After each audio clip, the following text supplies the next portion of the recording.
Chief Marshal Christopher Basso will now lead the procession of the candidates.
Would all candidates and guests please rise as you are able?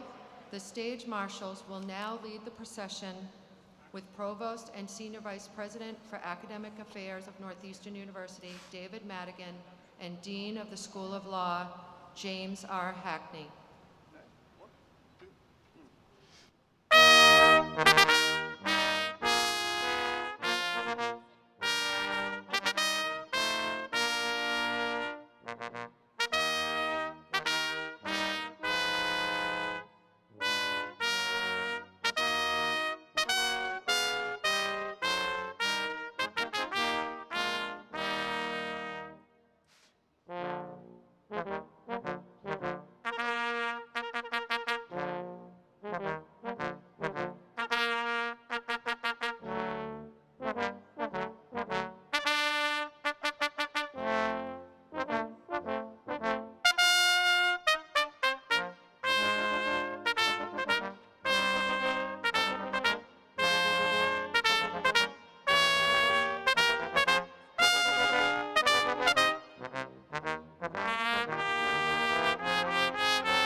Please be seated. It is my pleasure to introduce the Dean of the Northeastern University School of Law, James Hackney.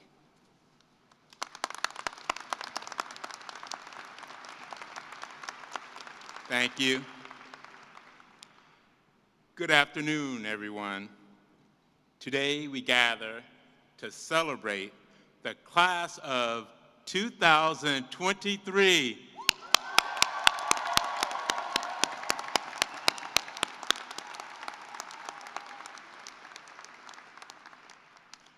Provost Madigan, distinguished guests, members of the Board of Trustees and Corporation, faculty, graduates, staff, families, and friends. Welcome to the 2023 Commencement exercises of Northeastern University School of Law. This is no ordinary class. You are risk takers. You applied to and began law school during the height of the pandemic. You were brave, not only willing, but also embracing a journey that started under a dark cloud. Yet you put on your rose-colored Ray-Bans and moved towards the light. And light you found. In law courses that challenge your assumptions, tested your ideas about right and wrong, and engage you in thinking about not only how laws are shaped, but also how they can be reshaped. When we fight for what is right, what is fair, and what is just, You stood up to the racial reckoning of the past 3 years. Since George Floyd's murder, our law school community has joined the nation in seeking truth, redress, and reform for racial injustices. Many of you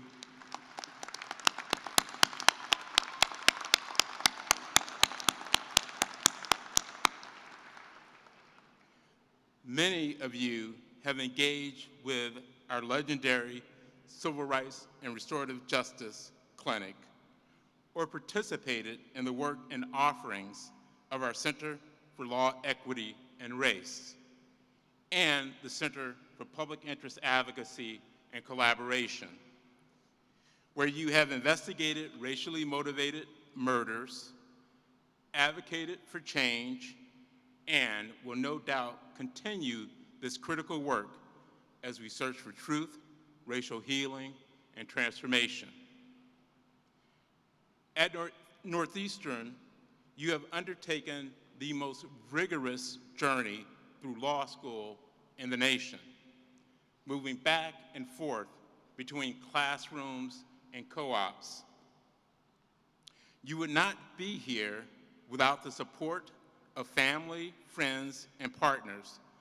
And so let us take a moment to say thank you to the extended family of Northeastern and community for the class of 2023, helping them reach this day.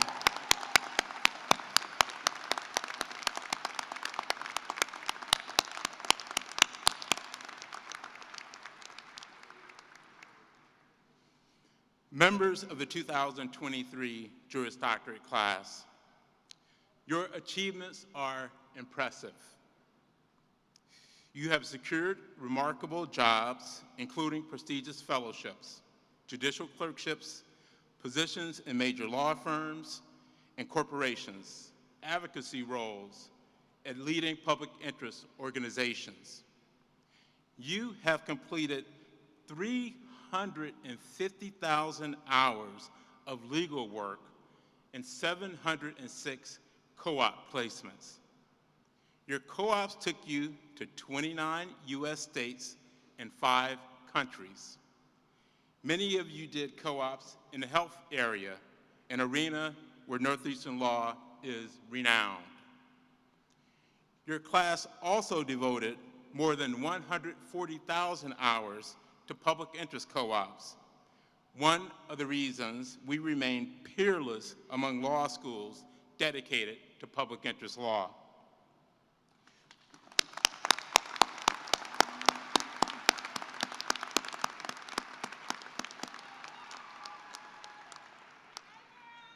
You, class of 2023, have advocated for civil rights and human rights.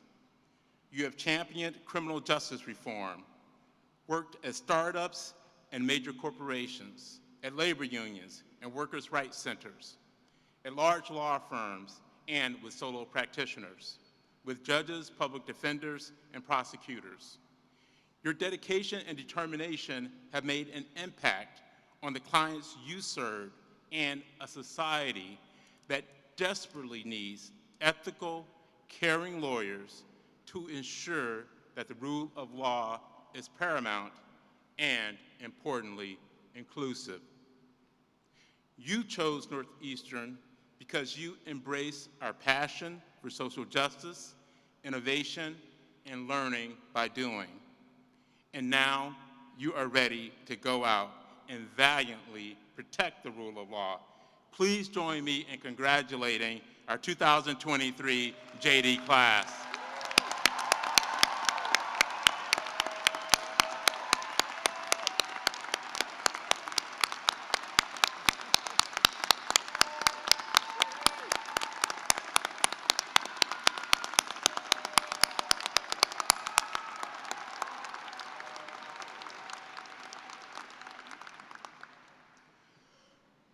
To our 2023 Master of Laws graduates, you have practiced backgrounds in many fields, including cybersecurity and technology, finance, immigration, corporate and commercial law, telecommunications, and more.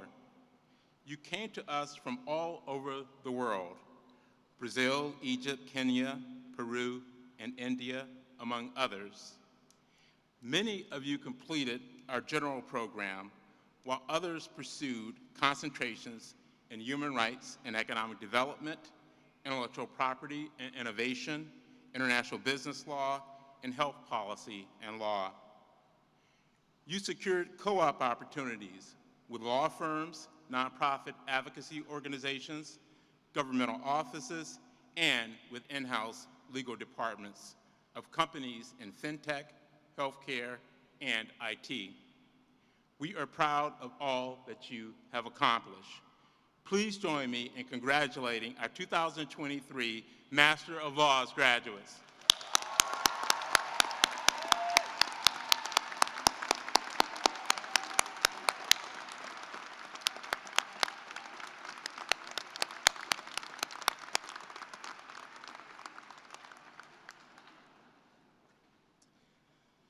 Today, we also celebrate our 2023 Master of Legal Studies graduates. You have acquired valuable legal skills and knowledge that will enhance your careers in government, energy, insurance, higher education, and more. We applaud the hard work and diligence it took to complete your degrees while working full-time. And we are grateful that you are now permanently part of the Northeastern community.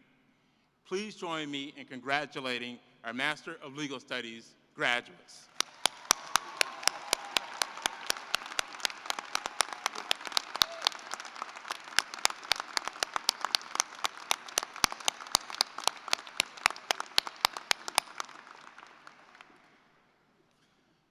Before I introduce our speakers, I want to share some thoughts about the responsibilities ahead of you. A law degree is an accomplishment. It's a huge accomplishment, but it's also an obligation. The checks and balances that we have long taken for granted in this country are in danger. Threats to the rule of law and government ethics, and the often flagrant abuse of power threaten the bedrock of our democracy and society. Through your co-ops, clinics, student organizations, pro bono activities, and other volunteer work, you have learned how to use the law to protect property, to create contracts, to ensure procedural rights, and to fight for human rights. Now, it is your time to evolve from student to lawyer to leader. And many of you have already demonstrated that you are leaders in so many ways. Whether you pursue a career in public service or rise to the highest levels of law firms and corporations, your obligation is clear. You must always give back. You must live out the words pro bono. It is your job to advance the public good, whether it is through full-time advocacy or critical volunteer work. Your faculty and staff know you will have moments when you feel the burden is heavy, the tasks feel too monumental. But let me say this, we know you can do it. There will be times when you feel insecure, when you wonder if you have the tenacity, the resilience, the fortitude. Trust me, you do. You are graduates of Northeastern University School of Law. You have the tools, the skills, the drive, the values to do the tough work, to set and then exceed your goals, to re-engineer our world, to champion innovation, to demand change, to reimagine justice and equality. You are true pioneers. You came to law school in uncertain times, and as you move forward, you will help shape an increasingly volatile, and dangerous world. We know you have the skills. We know you have the fortitude. We know you have the passion. We place our deepest trust in you as we put society's future in your hands. We commend and applaud you, class of 2023.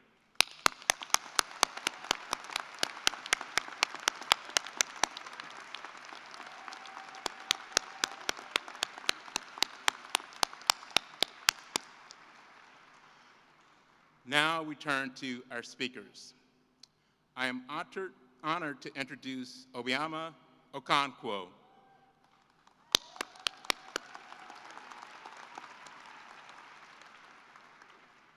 who is representing our Master of Laws graduates. Obi is from the Anambra state of Nigeria. Prior to pursuing her Master of Laws with a concentration in intellectual property and innovation law, she served as a senior associate at the law firm of Jackson, Etty, and Edu in Lagos, Nigeria. At Northeastern, Obi has been an active member of our community. She served as a representative on the Academic and Student Life Committee, as well as the Curriculum Committee. She participated in our Civil Rights and Restorative Justice Project, conducting research into the nature and extent of anti-civil rights violence in the Jim Crow South. Beyond Northeastern, she served as a facilitator for the Harvard Law School Distance Learning Copyright X program. For her co-op, Obi chose Heaven Hill for a view into the workings of a U.S. corporate legal office. Professional, organized, smart, self-sufficient, frank, and passionate about her work for justice is how our faculty and staff characterize Obi. How fortunate we are that she chose Northeastern to advance her legal career and to share her global expertise with our community. It is now my pleasure to welcome Obi to the podium.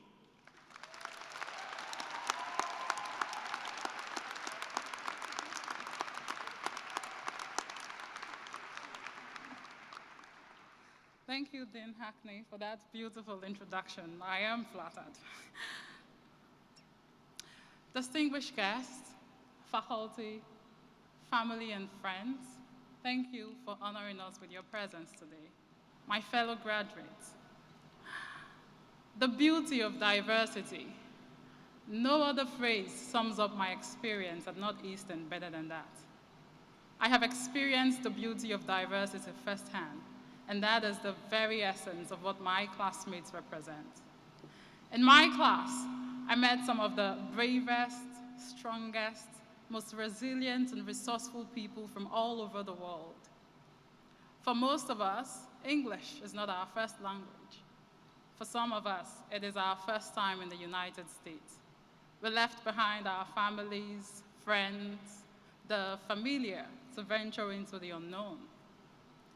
Some of the things that provided us with emotional security, we did not realize until we left them behind. I, for one, recall how my mom would show up at my house unannounced, and I would be so annoyed.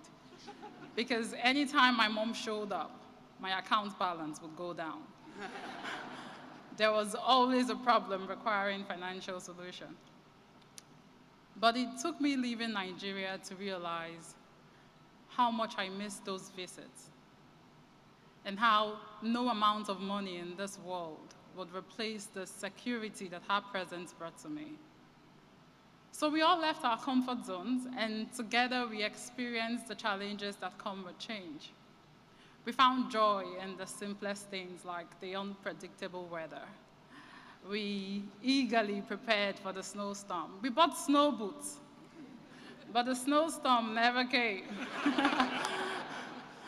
As lawyers, we were particularly intrigued by the fact that the US have 50 different sets of state laws. That's incredible. We battled with homesickness. We missed the warm embrace of our families and friends. Some of us wanted to return home. One colleague almost bought a plane ticket. Others dealt with grief and the loss of loved ones. Yet, in our vulnerability, we discover the strength in our diversity. See, our classroom became a sanctuary, a place where we knew that there were others who could understand our journey. Our backgrounds are different, but our struggles are the same. Our experiences, both shared and unique, bonded us together. And through our shared joys and struggles, we have emerged stronger, wiser, and more adaptable. We have gained something truly invaluable, a global network of friends, colleagues, and future change makers. I thank Northeastern for bringing us together. Being an international student will certainly rattle your confidence, and understandably so. We were navigating a system not primarily designed for us. At some point in this journey, we felt like we are not enough. Today, I want to assure us all that we are more than enough. We have the skills necessary to thrive in a rapidly changing world. That is more than enough. And so today we celebrate. We celebrate our journey, our resilience, and our collective achievements. And for that, I say congratulations. Congratulations to the class of 2023, and may this beauty of diversity continue to guide us forward. Thank you.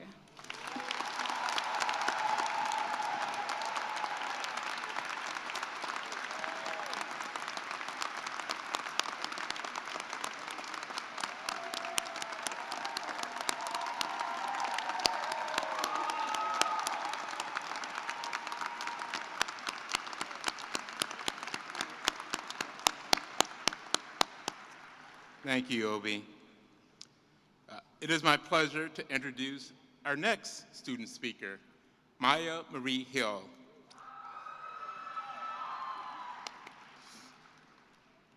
She graduates today with her Juris Doctorate. Chosen by her classmates to speak, Maya Marie represents the promise, already remarkably fulfilled, of how Northeastern-trained lawyers take the lead in contributing to their communities. As a student, Maya Marie co-founded and served as vice chair of Women in Corporate, a student organization focused on fostering community and networking among female law students interested in corporate career paths. She also served as vice chair for social organizations for the Student Bar Association, as a director for the Cooperative Income Sharing Program, and as a member of the Women's Law Caucus, the Black Law Students Association, and the Queer Caucus. She was a teaching assistant for Professor Dan Danielson's Corporations course and a lawyering fellow for the Legal Skills in Social Context course. Beyond the law school, she volunteered with the Afghan Network for Advocacy and Resources, assisting with humanitarian parole applications. At Northeastern, students use our co-op program and courses to explore a variety of law fields. Some, like Maya, know exactly the path they want to take. Maya's passion for corporate and intellectual property work both drove and magnified her learning and experience.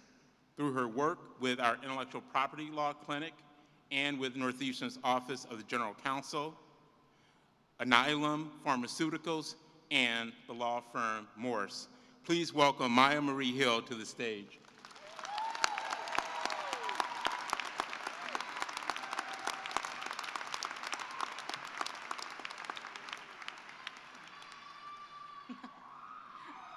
Thanks, guys.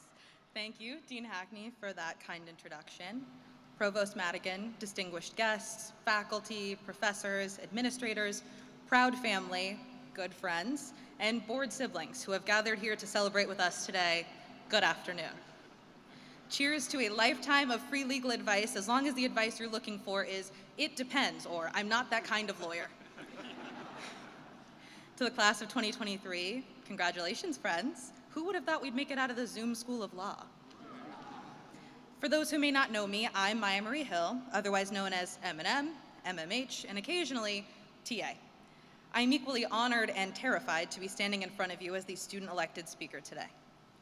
Graduation is a time of reflection, and as I look back on my law school career, there is so much to remember.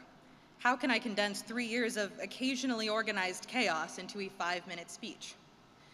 When I first sat down to write this, I was at a loss. So I did what I always do when I'm lost or confused. I asked my friends. Now, if any of you know my friends, you can imagine the first few answers were very funny and entirely unhelpful. But after some joking, Jamie, I started to receive some real answers about what NUSL has meant to the people closest to me. One friend said, "I'll most remember the people who have helped me grow into the person I needed to be to achieve my goals." Another said, "I'm most proud of going to a school that encouraged collaboration over competition." And that's when it clicked. We all knew we'd leave here with a degree, come hell or high water, but we didn't know we'd be leaving here with this community. Community is the foundation of Northeastern's experiential style of learning, but it continues outside of the classroom in a really magical way. The best way I can think to illustrate the magic of the Northeastern community to anyone who isn't a part of it is to tell you about my friends. In our first year, when a group of us realized we may not understand criminal justice as well as we should, Emma Moore hosted a review session open to anyone, complete with her outline, practice questions, and a room full of people, all trying to help each other better understand. When my Wi-Fi wasn't installed yet for the first day of class, Ryan Chapman invited me into his home in the middle of a global pandemic so I wouldn't fall behind. From Julia Brown and Julia Gaffney answering my ridiculous citation questions, to Jamie Goldman proofreading all of my important emails, to Casey Knox pushing me out of my comfort zone and helping me find a whole new interest area. Everywhere I turned, every time I almost fell, there was a community of people ready to pick me up, dust me off, and help me try again. It's not just the students, though. It's every professor who took extra time and care to answer that 4th question in a row to guarantee you fully understood. Thank you, Professor Jacoby, and I'm very sorry. Every staff member who smiles and waves any time of day or night, or helps you find your lost wallet when you're in a panic at midnight the night before your RMV appointment. Thank you, Night Security. And it was in the outline banks and the Bolsa review sessions, building community, rejecting competition, and choosing compassion. It's a part of all of us now, and it's our responsibility to carry it as we move forward with careers in a very competitive field and a divisive political landscape. The Northeastern community is not just where we learned, it's who we are. I love you guys. I'd be remiss not to mention the people who first taught me the meaning of the words community and compassion, my family. Whew, we won't cry. Mom, as an immigrant, you forged your own path, and you're the strongest person I know. Dad, you disregarded circumstance and created legacy. Your sacrifices do not go unnoticed. To my brother Garrison, you taught me the true meaning of resilience, and you are my hero. And finally, my partner Ben, all of my best days begin and end with you. I watched a lot of graduation speeches to prepare for today, and most of them end with either words of wisdom or a call to action. The funny thing about me being up here is that I am 23, so as far as wisdom goes, I don't have much to offer you. But my community is full of people with far more years of wisdom than I, so I'll leave you with a call to action from someone I deeply admire, someone who never fails to motivate me or make me ready to take on the next challenge. I know what some of you are thinking, and it is not a Taylor Swift quote. Class of 2023, let's make it happen. Thank you.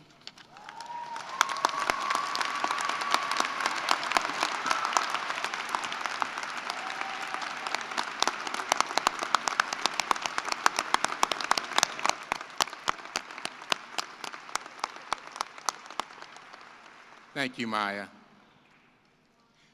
Before we turn to our faculty speaker, I will take a moment to recognize 2 faculty members, both former deans, who are retiring this year. Emily Spieler joined our faculty in 2002 as the first woman to lead our law school as dean. Professor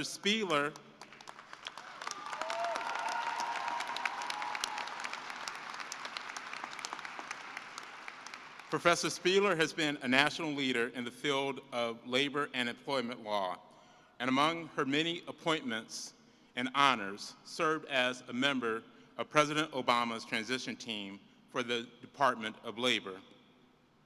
Professor Michael Melsner arrived at Northeastern 44 years ago to serve as our dean. A legendary civil rights lawyer and opponent of the death penalty, he worked at the NAACP Legal Defense and Educational Fund for Thurgood Marshall and argued dozens of cases before the U.S. Supreme Court and lower federal courts. A prolific author, Professor Melsner has been a role model for lawyers across the globe. We wish both of these inspiring leaders and faculty members the best as they head into the next chapter of their lives.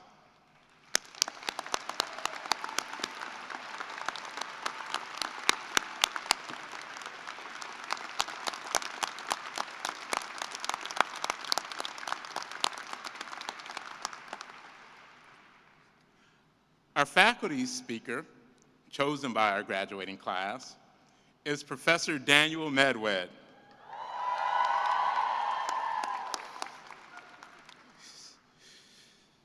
Professor Medwed is a leading authority on criminal law and focuses his research and pro bono activities around the topic of wrongful convictions. His new book, Barred, Why the Innocent Can't Get Out of Prison, explores the range of procedural barriers that so often prevent innocent prisoners from obtaining exoneration.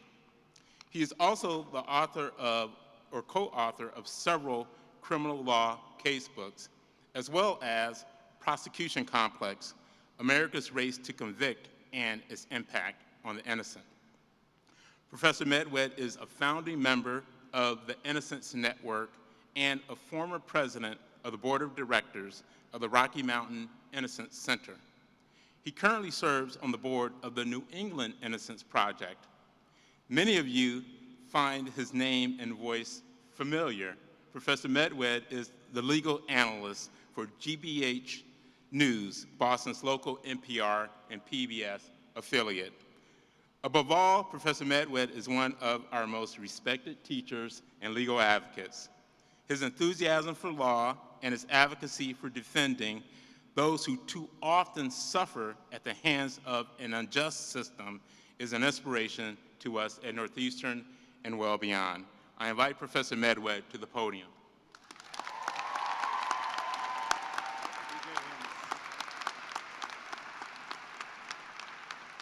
Class of 2023, you've overcome quite a lot to be here, right? You had a global pandemic, an attempted insurrection of our friggin' federal government, and a barrister's ball at the aquarium? Seems very fishy to me. Ooh.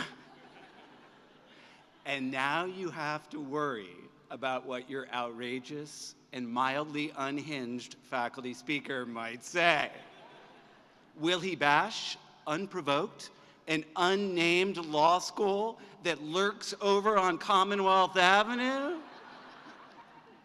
Your concerns are legitimate, because on a day when we're here to celebrate your successes, laud your achievements, I'm going to talk about failure. I want you guys to fail often and spectacularly. I'm sorry, that's the only F-bomb I'm going to drop, failure, okay? I promise, maybe not, I don't know, right?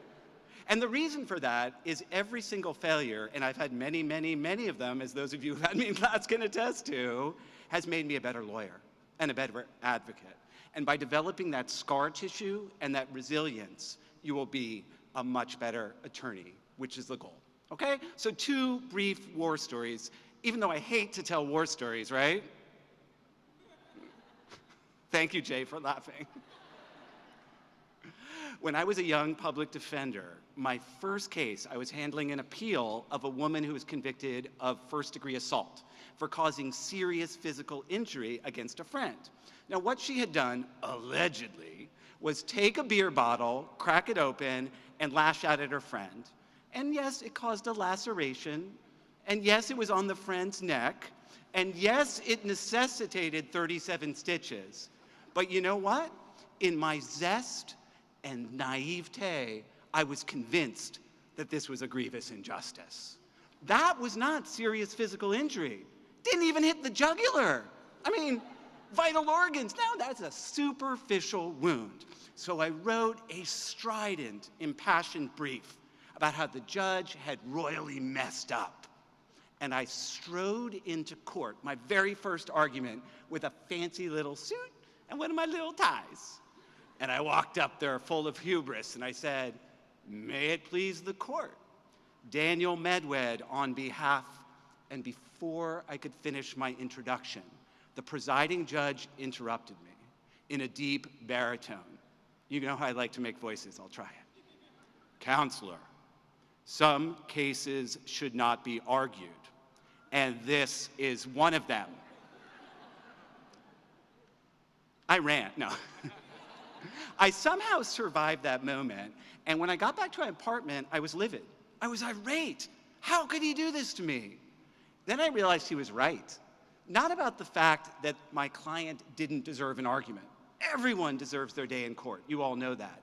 But he was right that I was completely off base. Not every case deserves a full-throated roar. Not every case cries out for righteous indignation. If I had pitched that case as an issue of the jury being deprived of the chance to consider alternatives, lesser alternatives to first-degree assault, I might have won. So I learned a really important lesson, right? But at least I could take comfort in the fact that a factually innocent person's imprisonment was not prolonged because of my misstep. That would come a few years later. As some of you know, after becoming a public defender, I spent 4 years running the day-to-day operations of an innocence project at Brooklyn Law School, where my students and I would investigate and litigate claims of innocence. I was the junior person on the team, get used to this, guys, which means I did all the work and got none of the credit, okay? My senior, fancy, tenured colleague got to argue the cases in court. I had to find the good cases for him.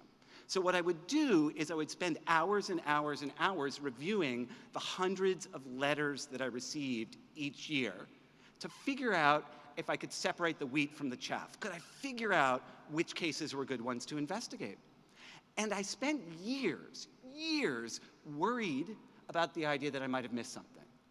And I could take comfort in the legal fiction that I hadn't, because I had not received the actual confirmation that I had done this. Until a few months ago. So I'm teaching class at Northeastern. It's the fall of 2022. I'd like to bring exonerees into my class to talk about their experiences. I'd always wanted to bring, at least for the last 5 years, a man named Felipe Rodriguez into class. Mr. Rodriguez had been wrongfully convicted of a brutal rape murder in Queens in the 80s, and he spent 30 years behind bars before a friend of mine, a great advocate named Nina Morrison, who some of you may know as Judge Morrison now of the Eastern District of New York, freed him in 2019 after she found evidence pointing to the true perpetrator. So I reached out to Mr. Rodriguez through Instagram. I'm all about the social media, right, guys? And I said, "Mr. Rodriguez, will you come to my class?" And this is what he wrote back. "Dear Professor Medwed, this is not our first encounter." And he sent me a screenshot of a letter from 2002 that I had sent to his sister, refusing to take on his case. Regrettably, I am not in a position to be of assistance. 17 years before another, better lawyer freed him. So in that moment, because I'm a white dude, I felt defensive, and I was about to act in a defensive fashion. But I'm old, I have gray hair, so I knew enough to take a beat and to write back the only thing that rang true and seemed right. "Dear Mr. Rodriguez, I'm sorry, I screwed up. Want to come to my class?" We've become Insta friends and Instagram friends ever since, right? The takeaway from this, of course, is I wish you many, many successes in the road ahead, but I also wish you a lot of failures. You should fail. And you should fail miserably, because that will make you stronger, it will make you wiser, and ultimately, that will make you a better lawyer. Best of luck, class. Thank you.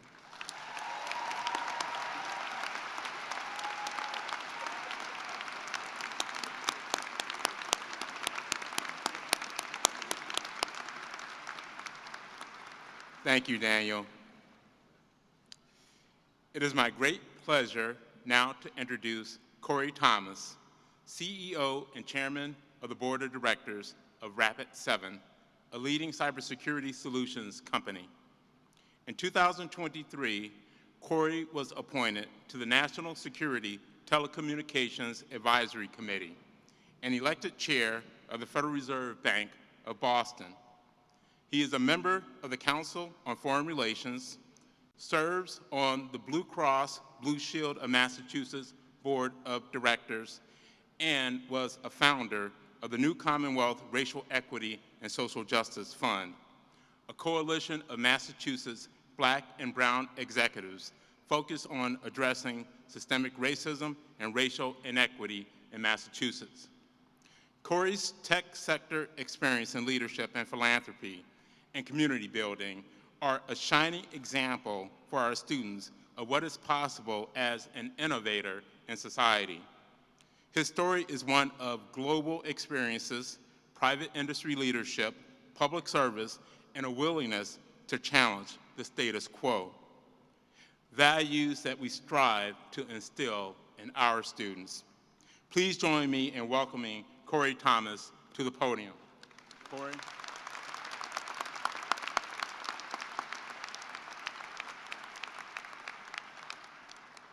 Thank you, Dean Hackney, Provost Madigan, faculty, staff, thank you for the opportunity to be here today.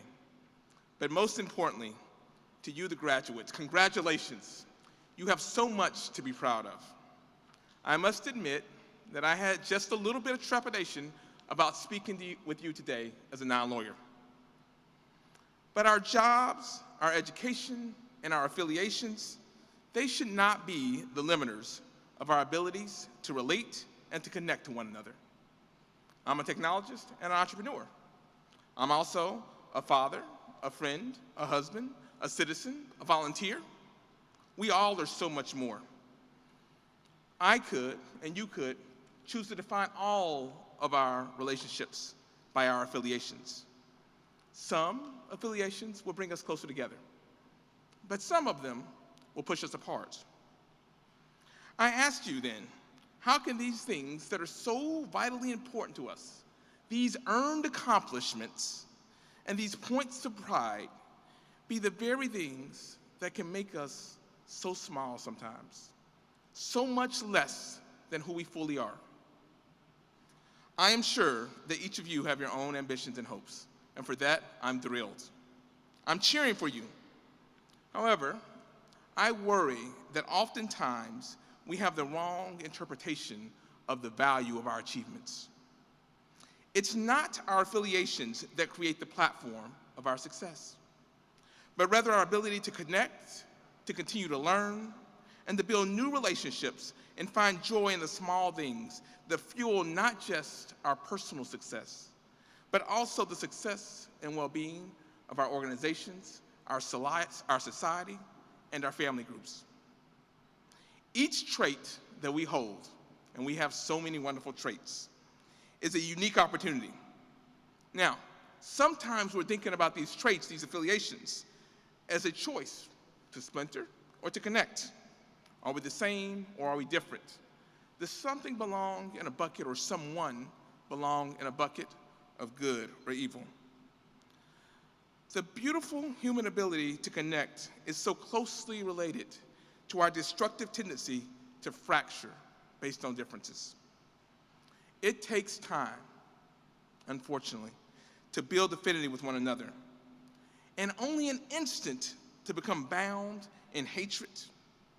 Unfortunately, as we progress through life, we have an all too often tendency to focus ourselves more and more and define ourselves more and more on our affiliations. And by doing that, our world steadier and steadier gets smaller, and our ability to create shared progress diminishes. In my own journey, I can tell you, I was not prepared for this. I was ready for a lot of things. I was ready to face turmoil and obstacles because I had been told that speeches like this, that obstacles would always come my way. And they will, and we have to be ready to fail. It's an essential part of life. However, it wasn't the obstacles that got me. What got me, whether I was winning or whether I was losing, it was those isolated feelings and those moments of loneliness. Those were the things that I was completely unprepared for. And in those moments, I can tell you, I felt despair. But it was also in those moments that my family, my friends, and sometimes even the kindness of strangers made it not just durable to travel that road, but it also reminded me that joy could be found in the journey. Today, you all have so much to be proud of. You're surrounded by your community, your family, and your friends, and your mentors. Yet even still, some of you may feel moments of loneliness. Now, I'm sure as you're partying and having a good time tonight, you won't feel it that much, but it'll happen, and that's okay. Sometimes the largest achievements can also bring the most confusion. While I hope that you can find a moment that's joyful for you, I do have one important request learned along the way. It is so easy to forget each other in the next days. Hold on to this incredibly special and beautiful and magical community that you built today. And make a commitment to at least just one person that you will stay not just passively connected, but deeply connected. Because we're human.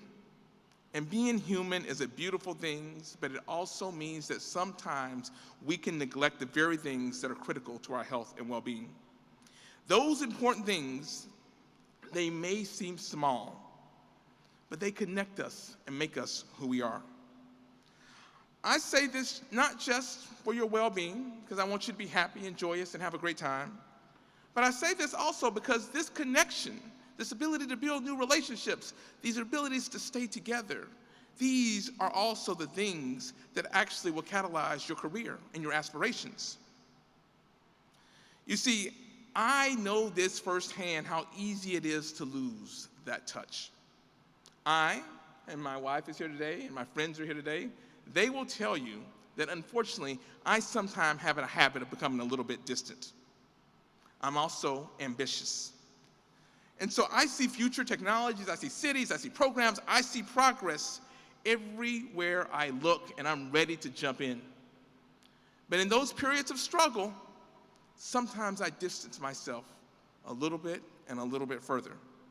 And every few years, when I have some spectacular failure, I'm reminded that my tendency to distance limits my connection. It limits my connection to my friends, to my families, to my organizations, to my work, to my nonprofit activities. And that tendency to distance weakens the foundation of all the work that I aspire to do. Here's one of the things that I learned. You all have big aspirations. But if we devalue our connections to one another, then we also abdicate our responsibilities as stewards of the institutions that connect us and make our society work. Be it a company, a university, a church, a nonprofit organization, and most especially our government. This is more important than ever because a change is coming. And it is not a theoretical change. It is a change that's happening right here and right now. We can talk about AI. I'm sure you expect me to talk about AI because I'm a technologist. And I can assure you of two things. One, it's overhyped.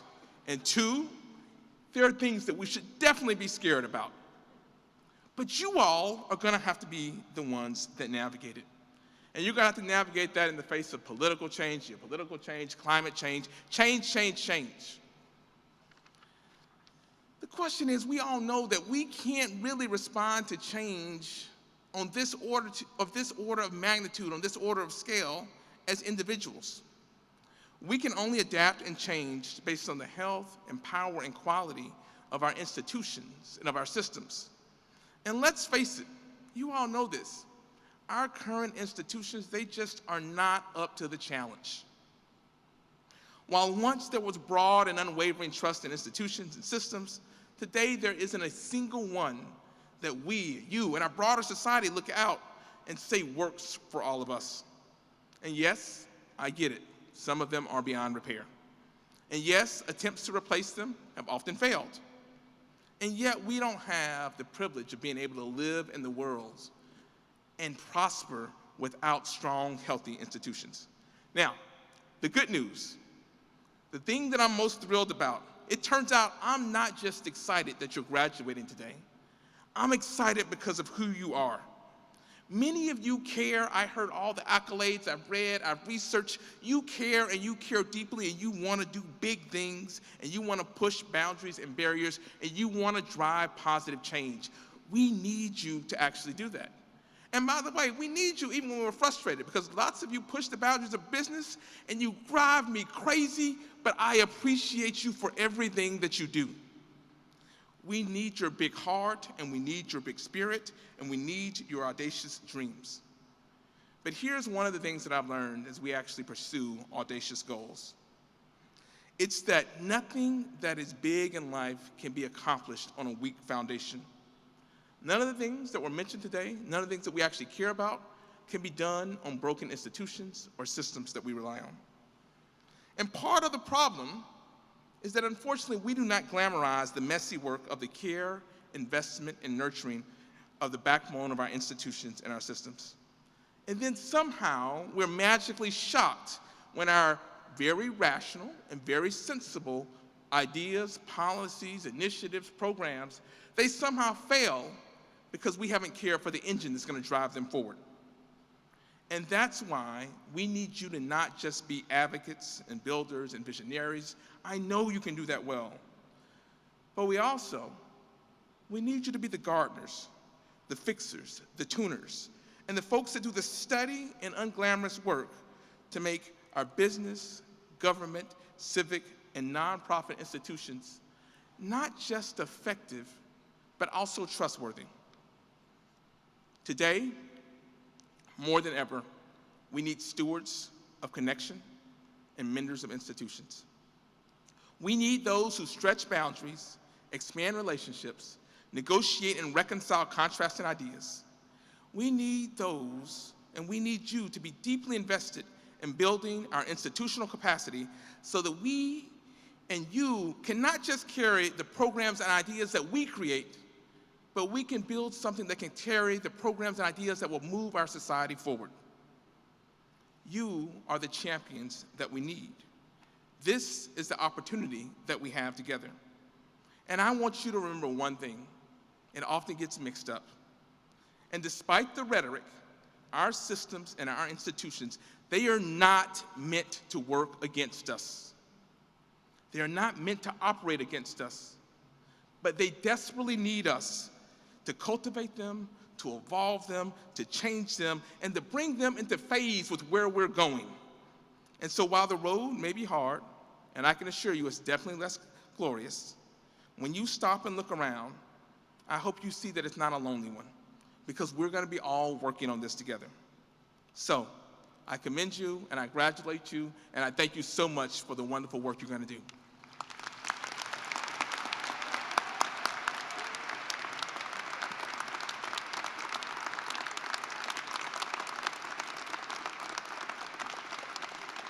Thank you, Corey. I now invite Provost David Madigan to join me at the podium for the presentation of a recognition. Thank you, Dean Hackney. So I'm going to read the citation that we're about to present to Corey. Inspirational champion for equity and inclusion, innovator for the public good, transformative business leader. As a student, you were drawn by the potential of new technologies to empower people and communities everywhere. As a newly minted engineer, you were drawn by the capacity of business to turn potential into reality. After earning your MBA, you ascended the executive ladder at companies driving global innovation, while absorbing vital lessons about the nature of success and the need for leaders to stay humble and open to discovery. After joining the young cybersecurity company Rapid7 in 2008, with an eye to advancing your entrepreneurial dreams, you achieved a different and unexpected kind of advancement. Your talent, depth of character, and breadth of vision elevated you to the corner office in just 4 years. Under your inspiring leadership, Rapid7 has risen high by every measure of business success, powered by your never done approach to infusing social good as a core corporate value. Therefore, On the occasion of your address to the 2023 graduates of the Northeastern University School of Law, we honor and salute your visionary leadership in building a transformative innovation company that drives impact by empowering people and communities. Congratulations.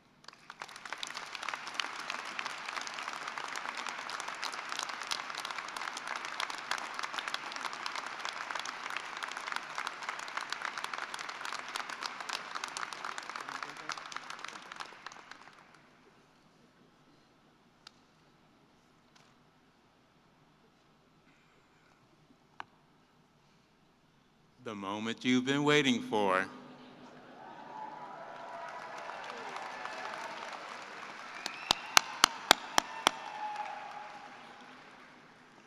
The degrees will now be conferred. Provost Madigan, it is my privilege to report to you that the candidates here assembled and others have qualified in all respects for the degree of Juris Doctor, Master of Laws, and Master of Legal Studies. They have successfully completed curricula offered by the School of Law and have been recommended by the faculty and the Council of Deans to be awarded degrees in recognition of their academic accomplishments. Will the candidates for the degree of Juris Doctor please rise as you are able and remain standing until your degree has been conferred.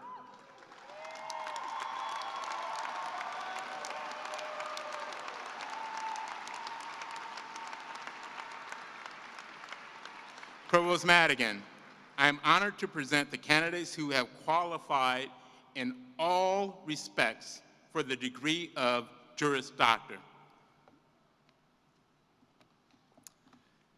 By virtue of the authority vested in me by the Board of Trustees of the University, I do hereby confer on you and all those who have properly qualified the degree of Juris Doctor with all the honors, privileges, and responsibilities thereunto pertaining. Congratulations, graduates.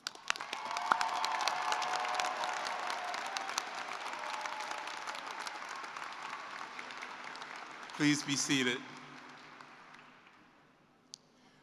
Will the candidates for the degree of Master of Laws or Master of Legal Studies please rise and remain standing until your degree has been conferred?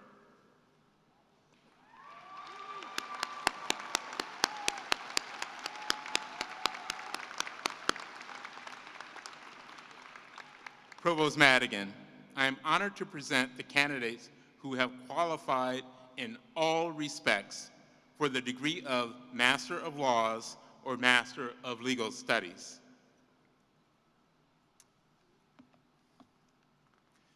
By virtue of the authority vested in me by the Board of Trustees of this university, I do hereby confer on you and all those who have properly qualified the degree of Master of Laws or Master of Legal Studies with all the honors, privileges, and responsibilities thereunto pertaining. Congratulations.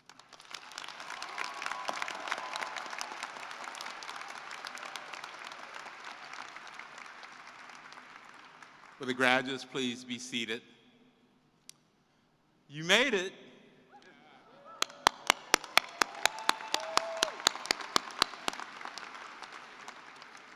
The marshals will now present the graduates to the platform. The Juris Doctor graduates will be hooded by Associate Dean Rashmi Dialchan and Brian A. Carlisle, Dean of Students and Assistant Dean for Academic Affairs. The Master of Laws graduates will be hooded by Patrick Cassidy, Director of LLM and International Programs. The Master of Legal Studies graduates will be hooded by Dan Ehrman, Director of Online and Hybrid Programs.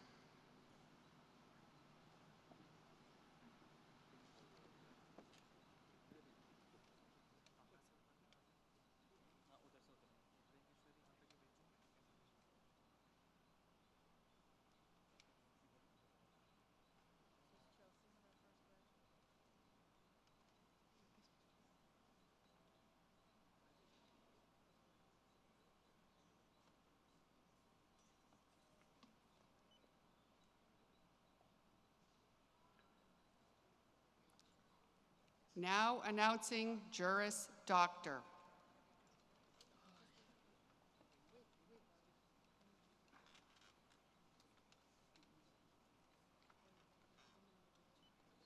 Julie Tao Lan Aaron.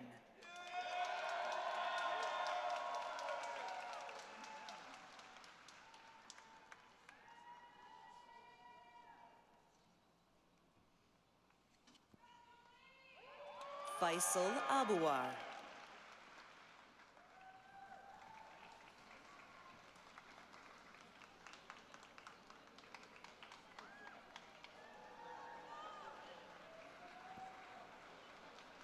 Nana Adu.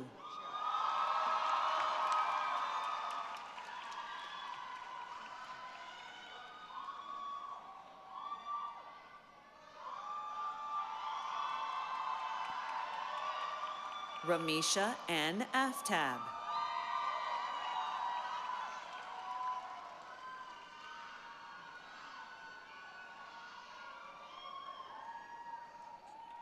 Dylan Eisenberg.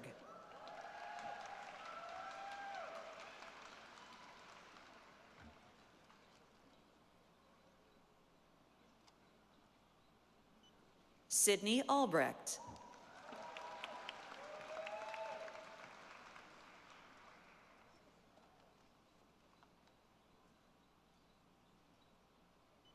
Sophia Al-Khamis.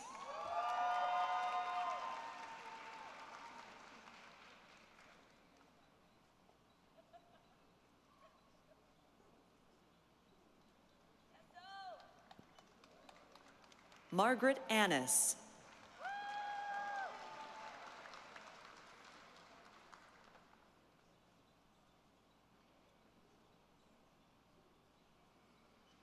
Ellen Audrain.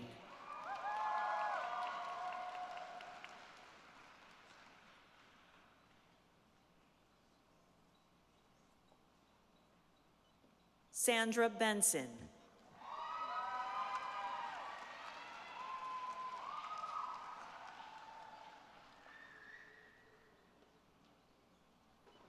Nava Berger.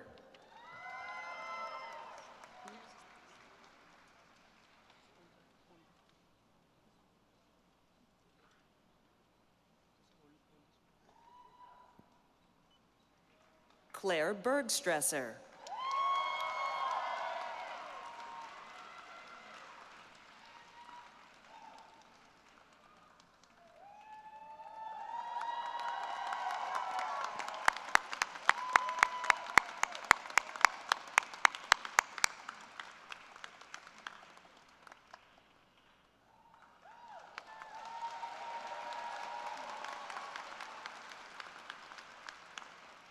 Sophia Bertling.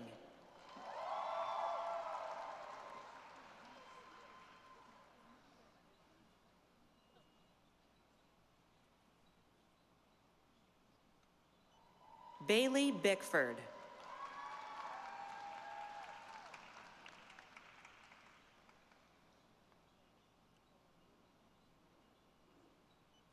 Felicia Binkus.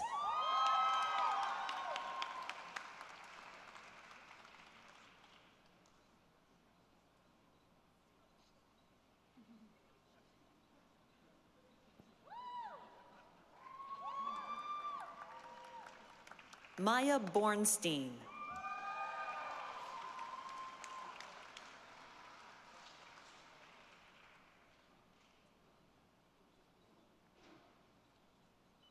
Chelsea Lee Braun.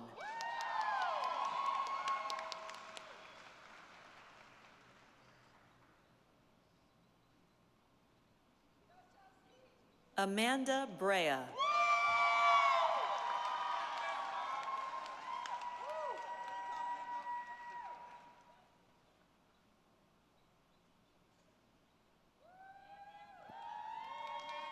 Julia Nicole Brown.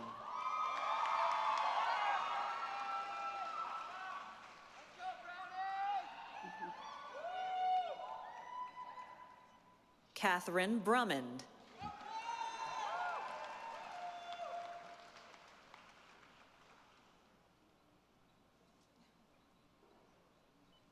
Anna Catherine Bruno.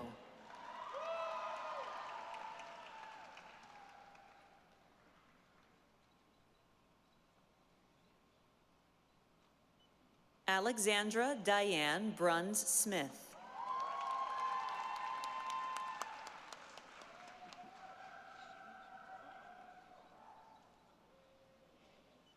Julia Caldwell.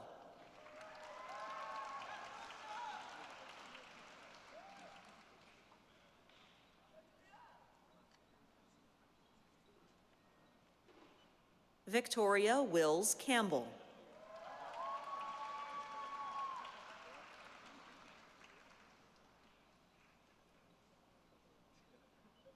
Bruna Machado Morera Carrero.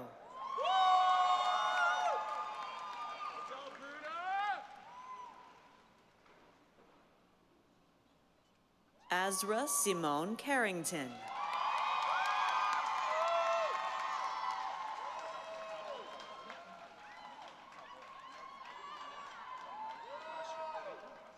Justin Carter.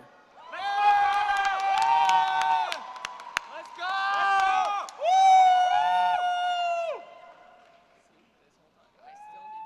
Justin Alexander Caveen. Let's go!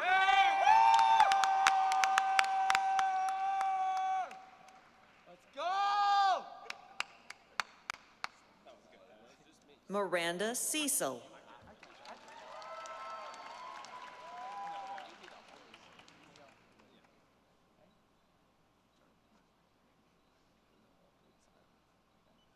Ryan Tyler Chapman.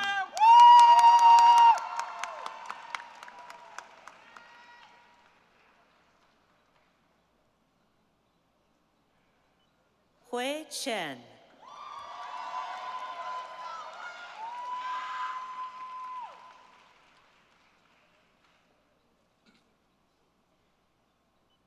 Josephine Chen.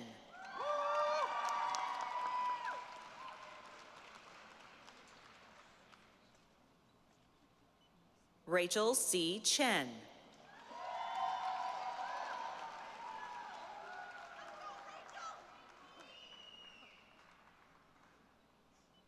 Yuxiang Chen.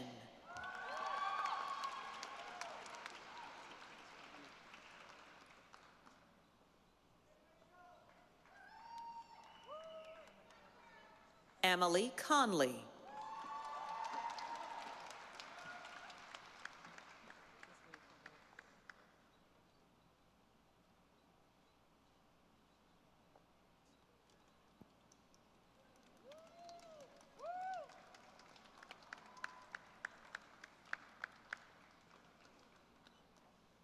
Eva Kelsey Conroy.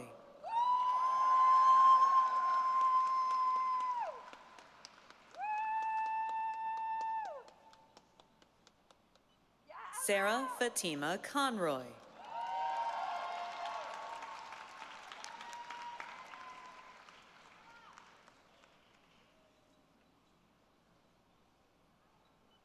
Christopher Ryan Costa.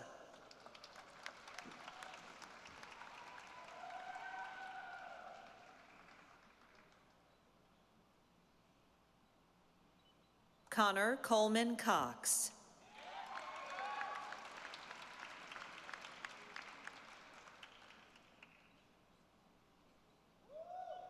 Jacob Cronin.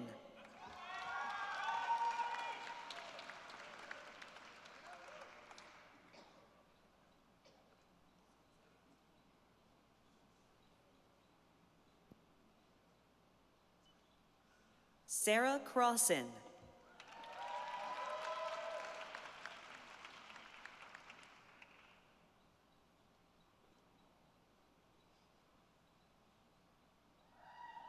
Alexander R. Day.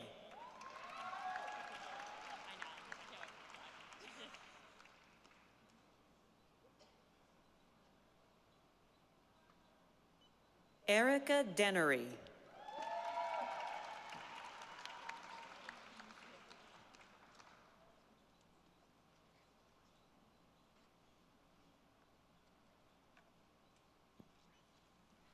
Princess Diaz Berca.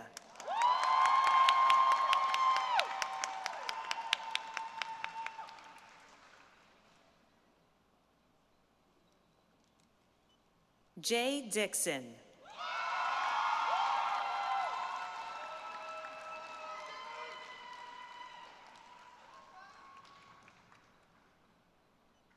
Dasherly Dorless.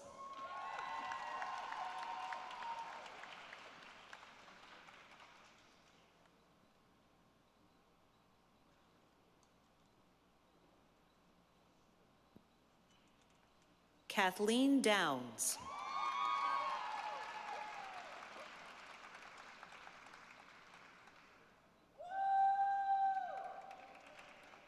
Jewel Isla Dewberry Douglas.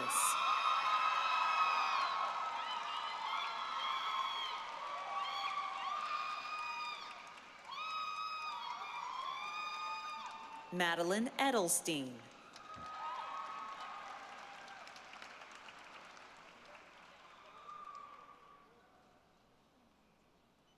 Enyonam Edo.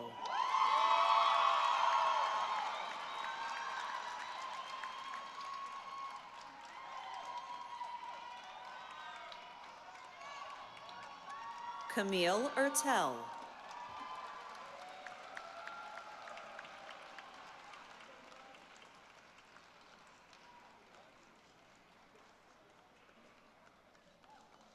Joseph Phillips Ertl.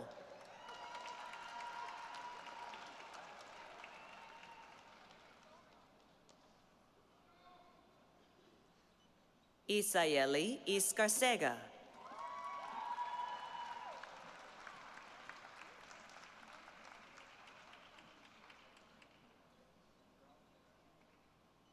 Talia Helene Favali.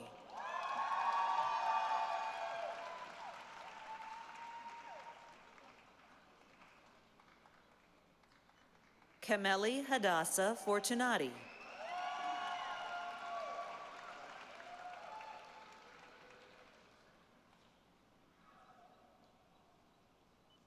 Sabrina Frenette.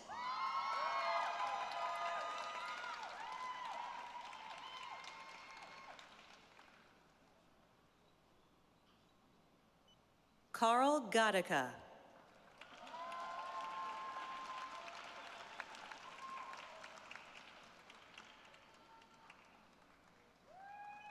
Julia Hope Gaffney.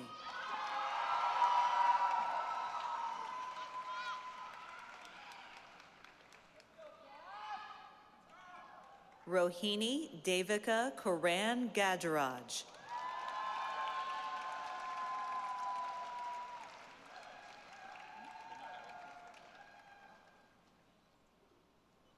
Timothy Leonardo Galindo.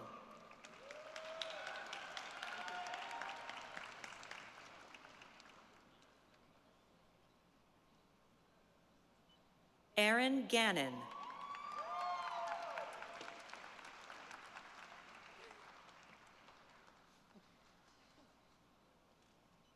Henry Gaylord.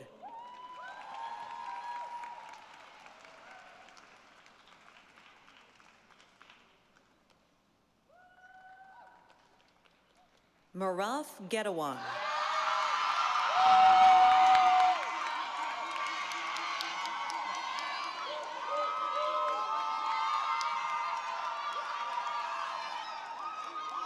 Javier Gerardo.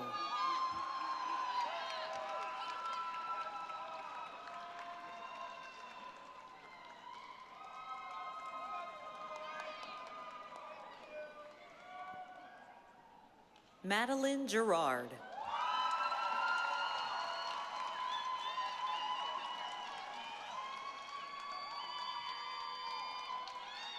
Lindsay Gill.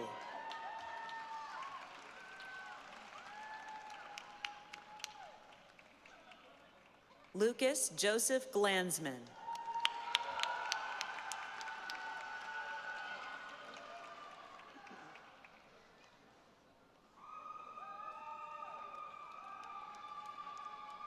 Brady Matthew Glissendorf.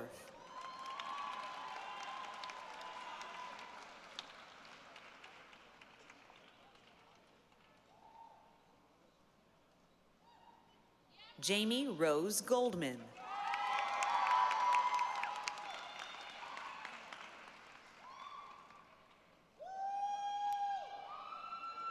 Alexandra Goodley Espinosa.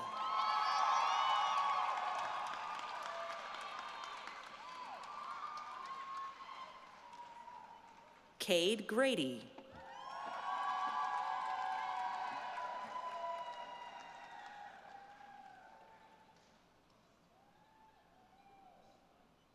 Megan Gray.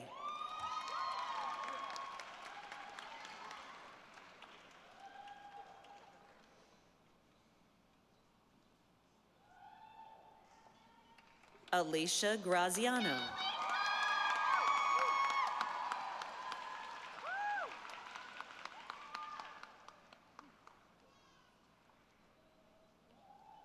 Manuel Wanipa.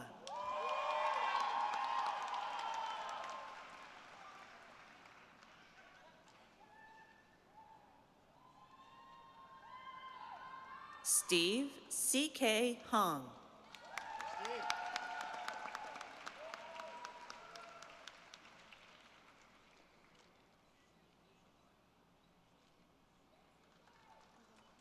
Peter Harasico.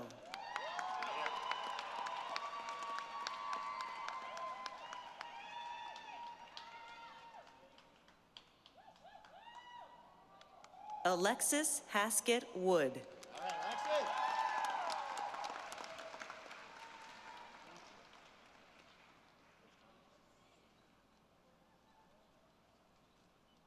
George Haydock.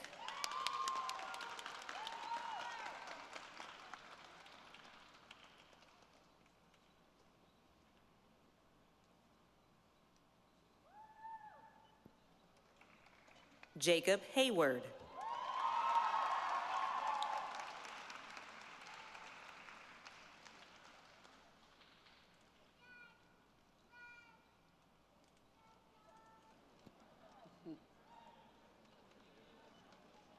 Maya Marie Hill.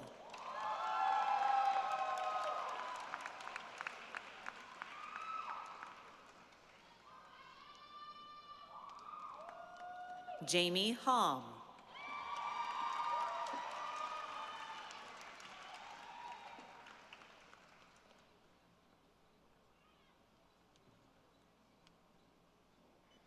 Justin James Hunt.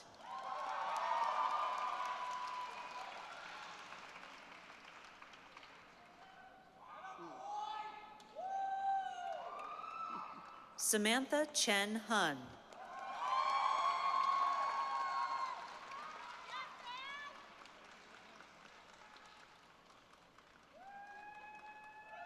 Lauren Michelle Jackson.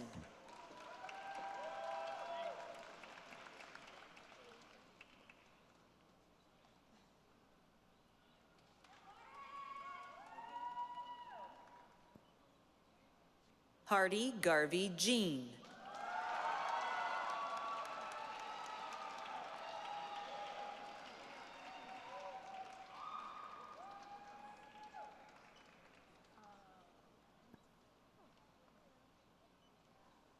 Daniel Jordan.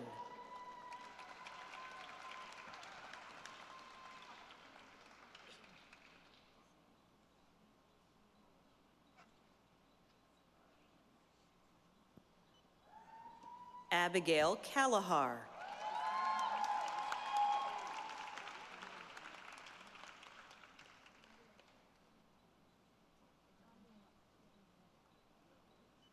Ian Kavanaugh.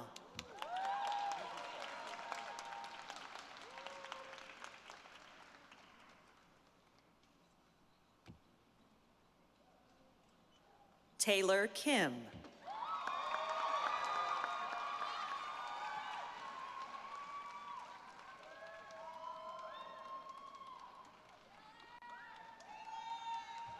Joseph Knowles.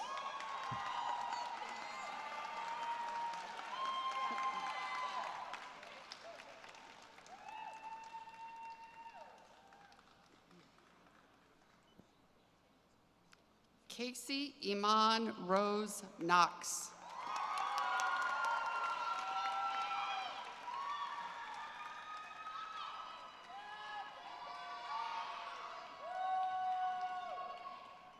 Amber Kolb.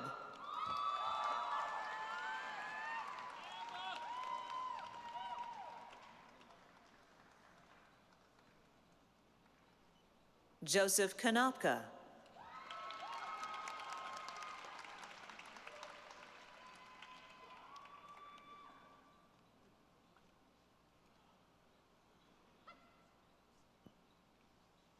Shri Kodapalli.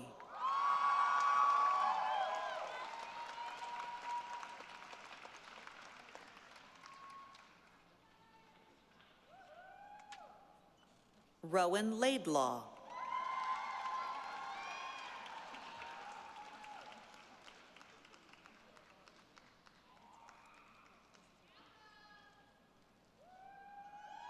Katie Lamorato.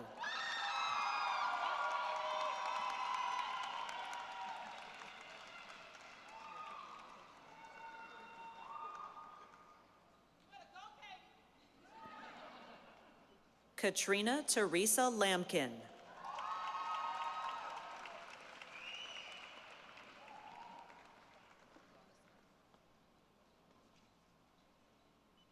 Teresa Elizabeth Lane.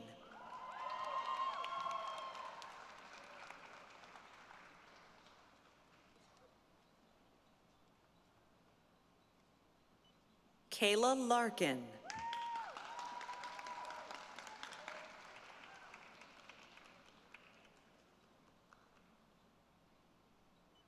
Quang Le.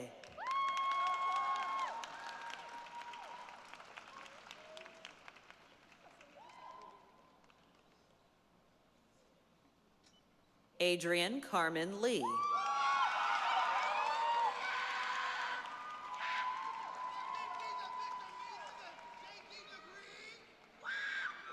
Maya Kasuma Mohammed Leggett.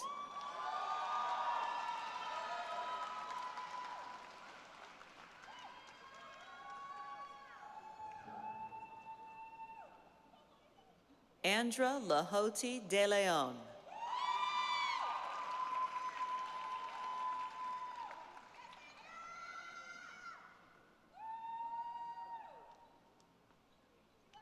Cassidy Light.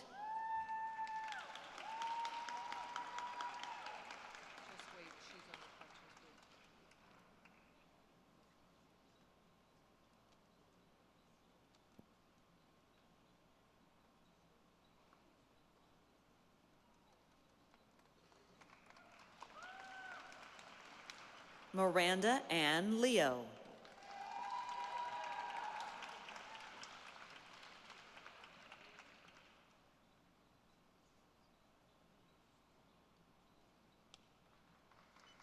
Amanda Renee L'Esperance.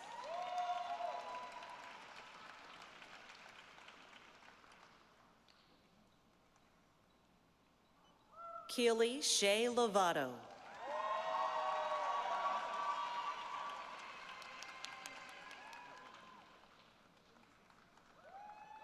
Gabriela Macedo.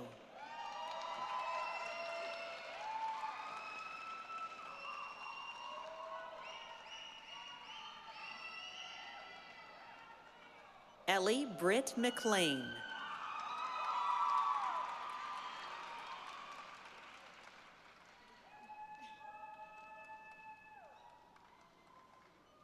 Magdalena Magic.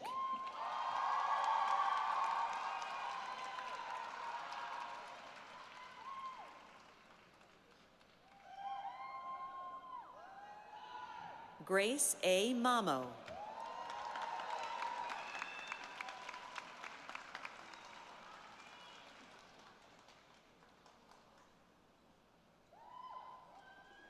Gabriella Eva Martin.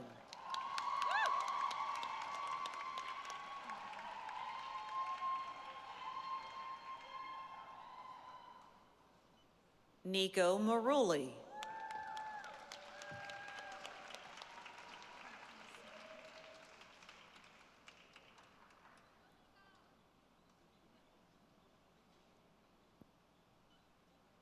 Emily Massell.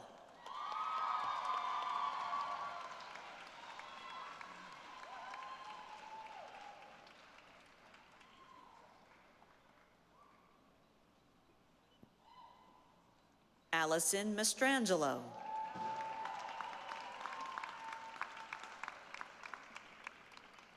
Mark Masao Masutani.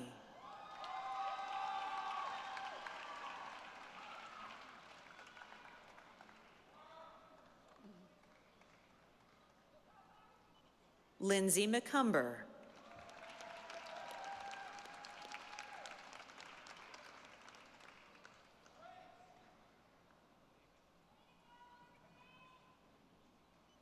Henry McDonald.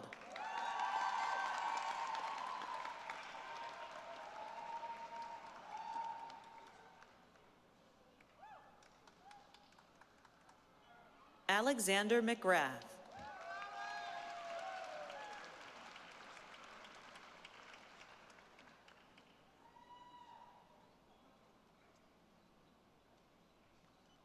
Abby McGregor DeMota.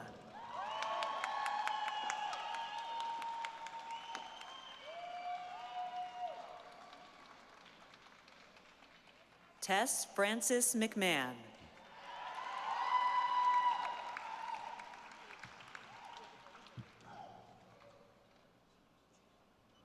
Emily Meehan.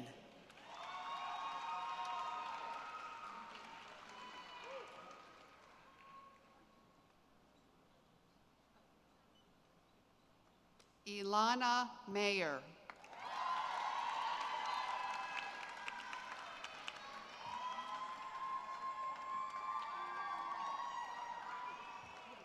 Kate Meir.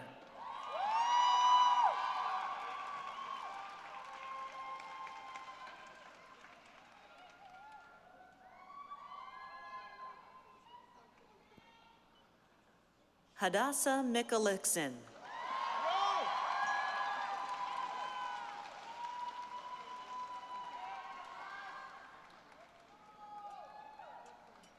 Genevieve Miller.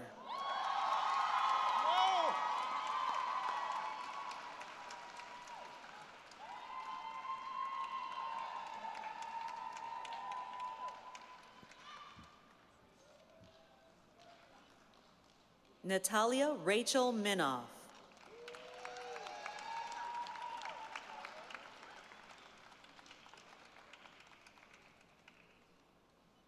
Robert Mogollon.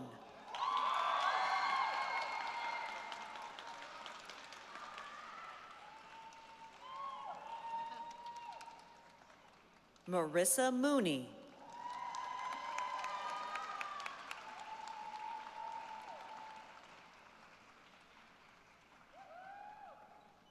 Emma Alice Moore.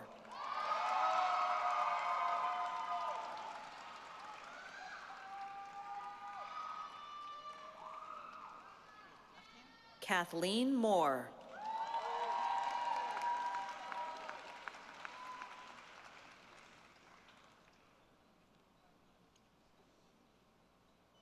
Monica Suzanne Morgan.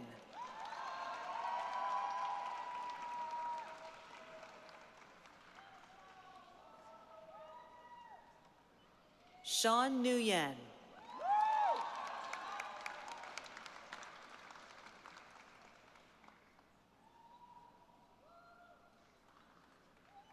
Elliot Oberholzer.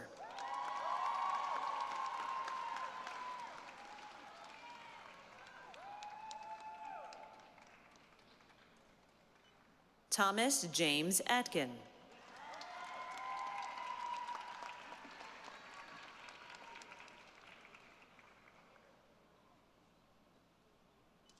Max Alexander Paris Jens.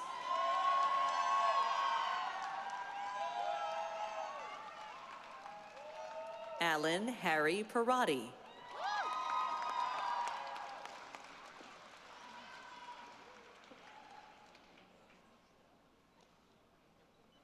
Ada Peters.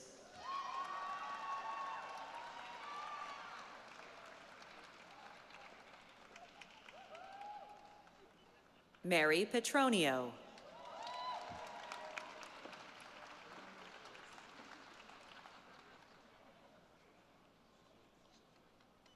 Kimberly Powell.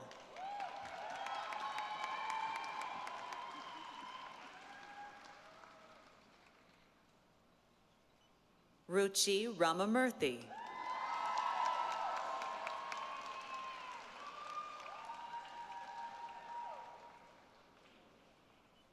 Lena Jane Ransohoff.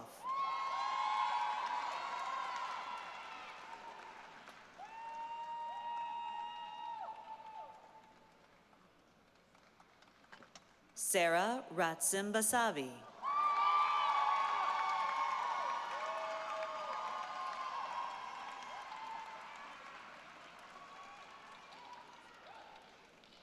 Jennifer Francis Reale.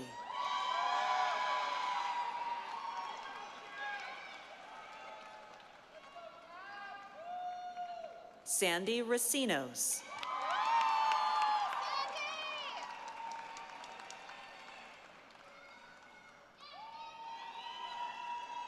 Haley Reifeis.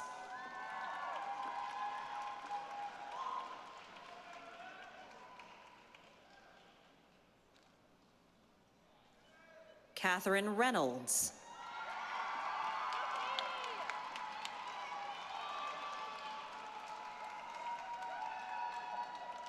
Ariel Richmond.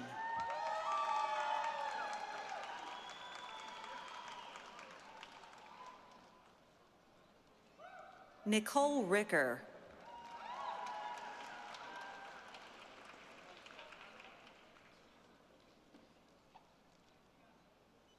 Alexis Rickmers.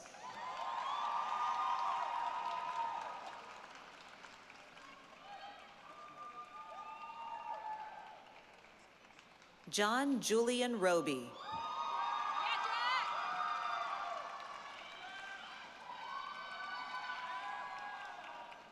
Jeffrey Robinowitz.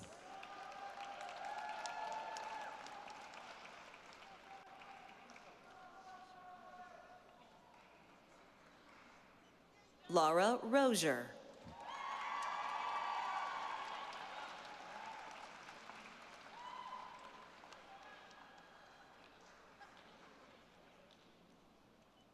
Jacob Satcher.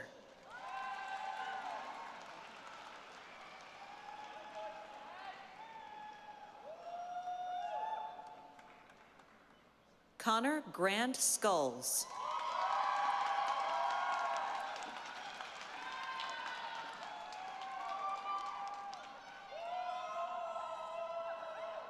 A.L. Schwartz.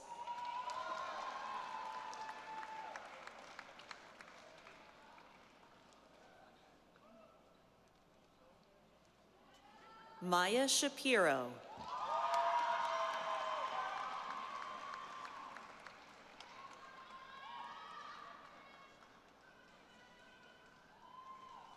Lindsay Short.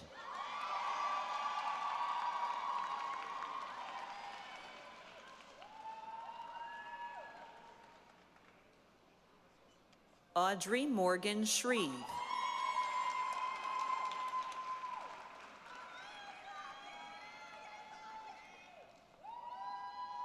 Samantha Sinclair.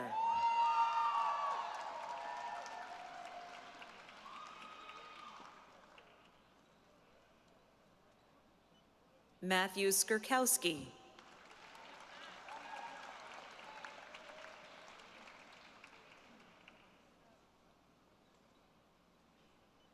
Jason Snyder.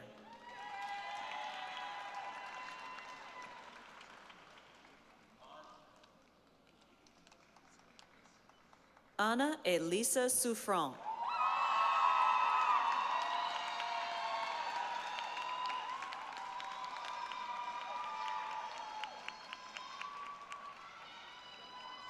Cecilia Spires.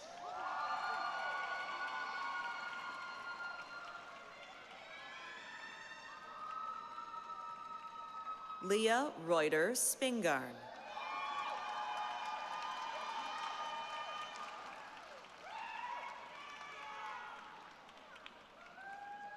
Peyton Sternfeld.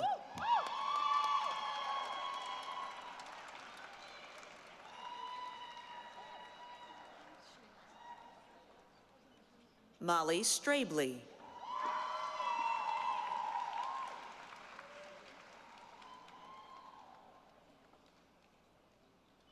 Serena Livingston Tekarekpong.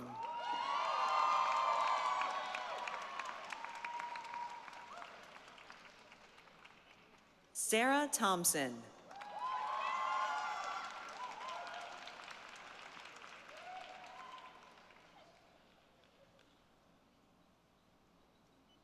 Joshua Vaughn.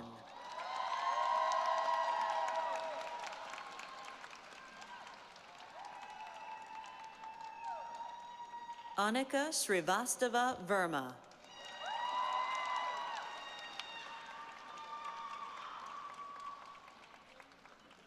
Tanvi Verma.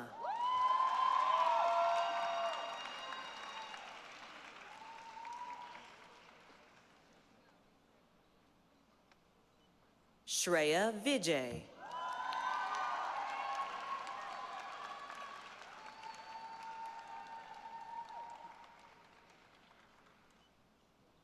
Jennifer Wakefield.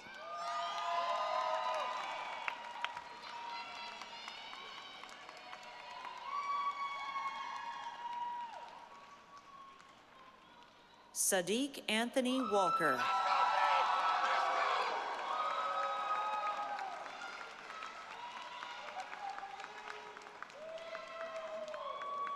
Christina Waller.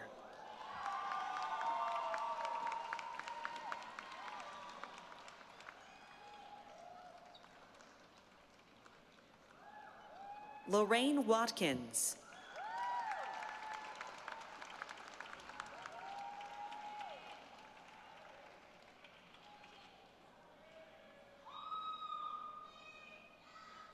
Monica Whalen.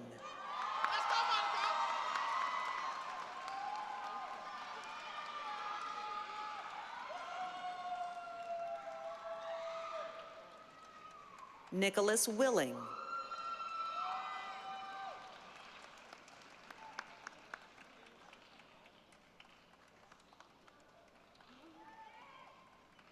Ryan Alexander Wilson.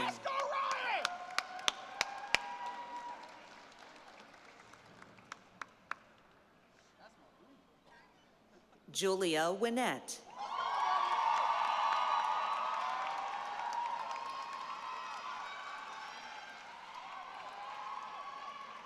Aaron Winey.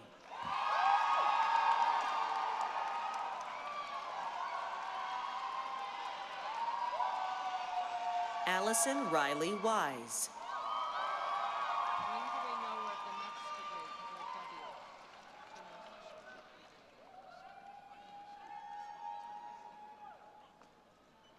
Erica Woloszynski.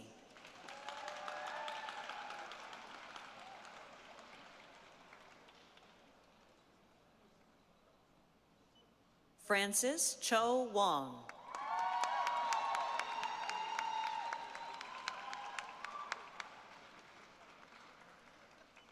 Alexandra Wood.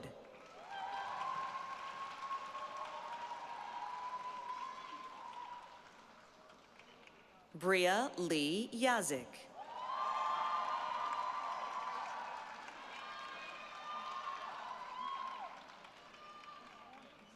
Kaylin Rose Zaman.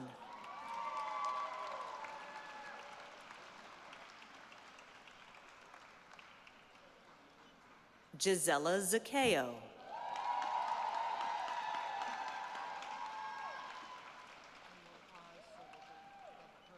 Jinnan Zhang.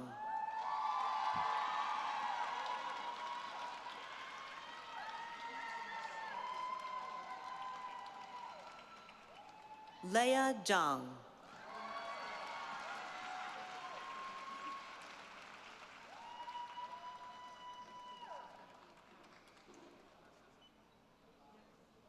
Now announcing Master of Law.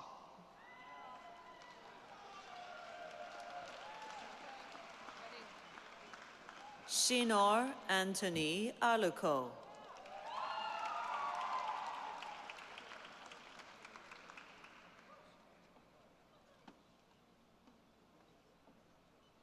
Godwin Romiwa Atsube.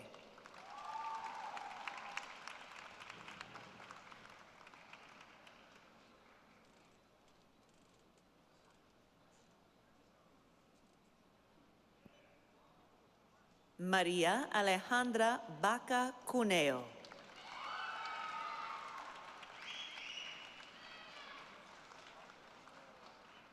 Viviana Barnwell.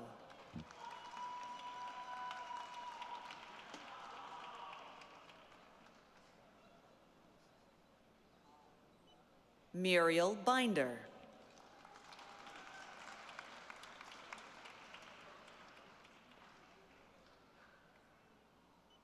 Ilana Bueno.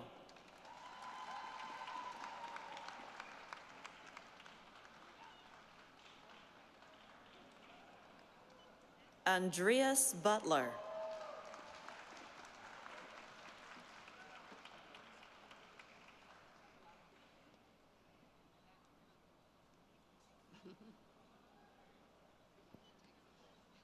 Pearl Canada.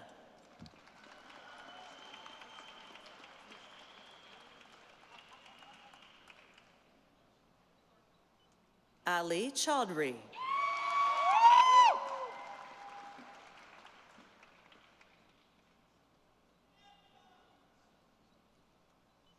Joao Vanier Childers.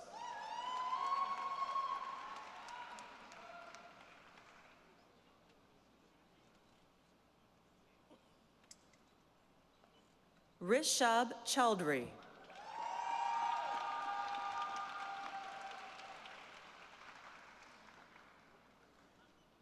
Blessing Aye.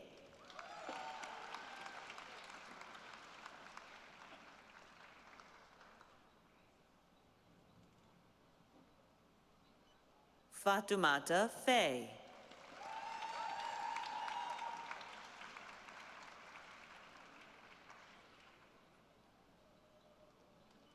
Keenan Gasimov.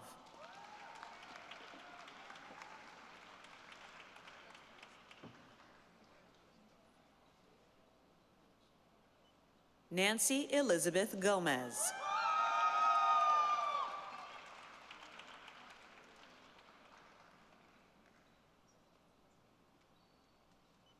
Jackson Jamfi.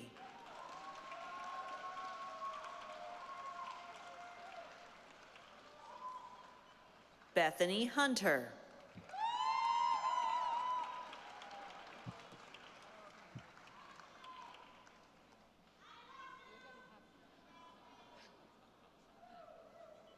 Lubo Carorsa.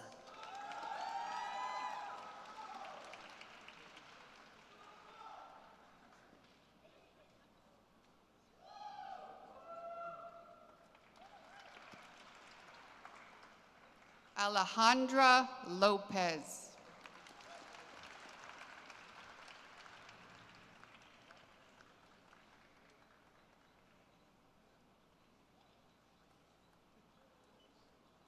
Oluniyi Lot.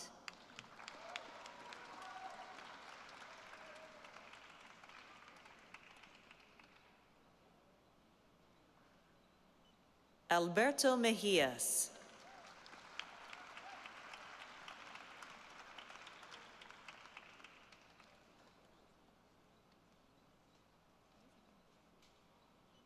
Ruchira Mitra.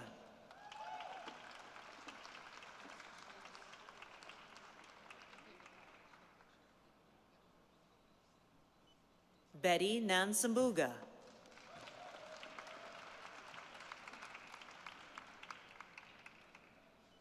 Laureen Nimonai.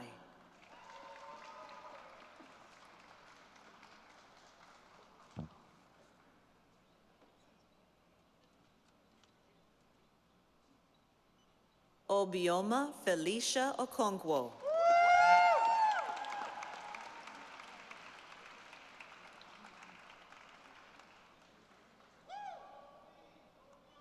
Iran Sun.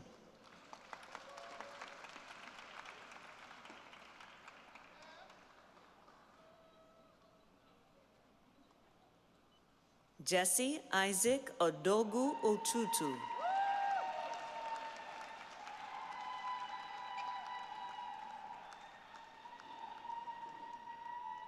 Laura Pacheco dos Santos.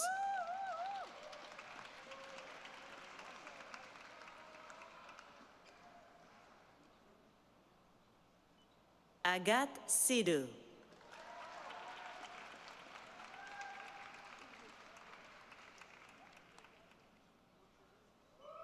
Juana Magdalena Soviani.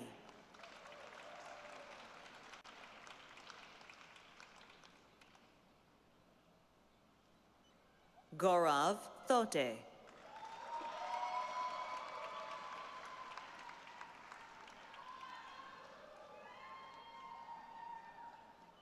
Shilpa Tyagi.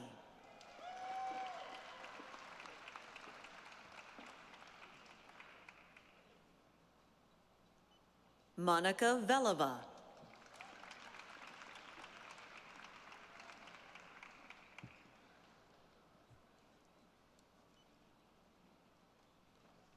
Now announcing Master of Legal Studies.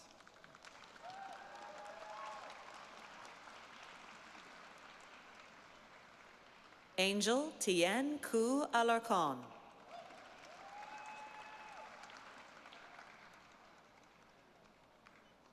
Sarah Alfieri.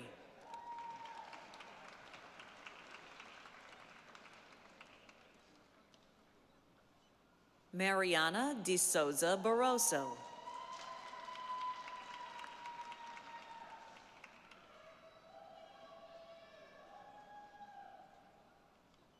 Chaveli Colon.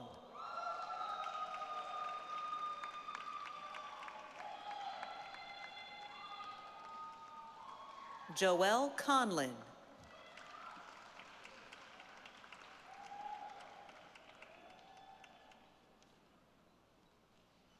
Natalie Jean Dowdy.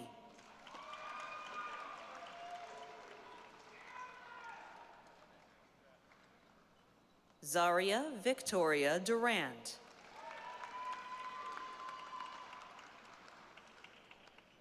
Anthony Figaro.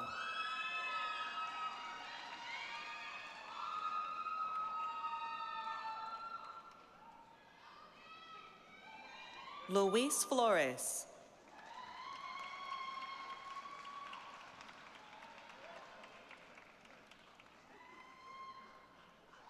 Carrie Flynn.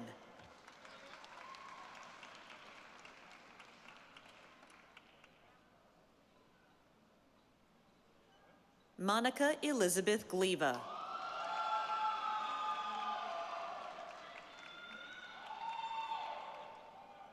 Mary Elise Karen Gillerow.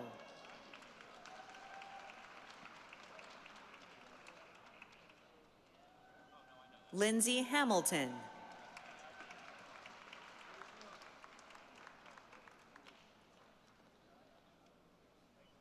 Olympia Iliu Perry.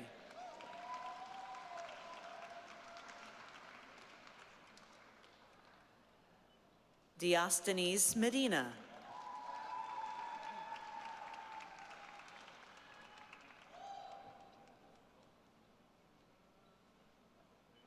Edwin S. Malesio.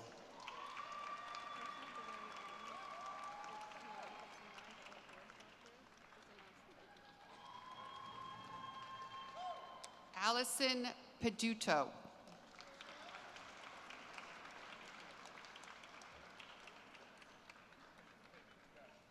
Sarah Shake.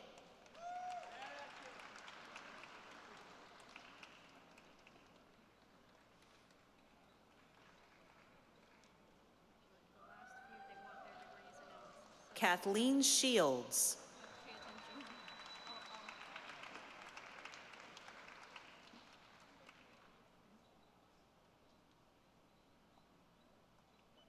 Mary Jean Skelly Miller.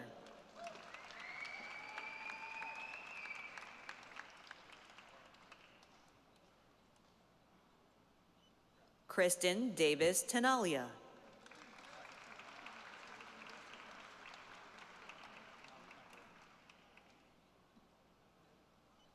Joseph G. Vozella.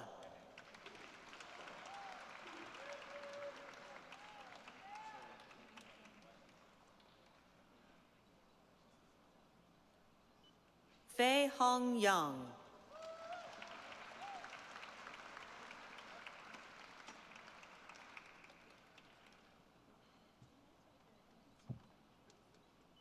Suman Praharaj.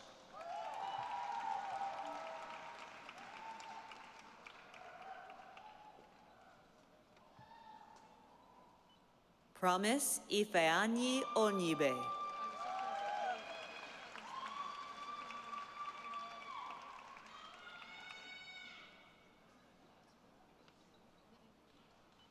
Emma Nyabisi Osongo.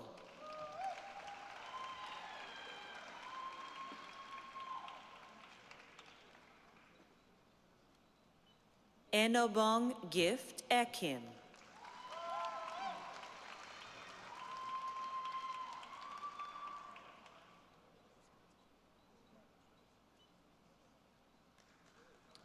Nathan Whitehead, Juris Doctor.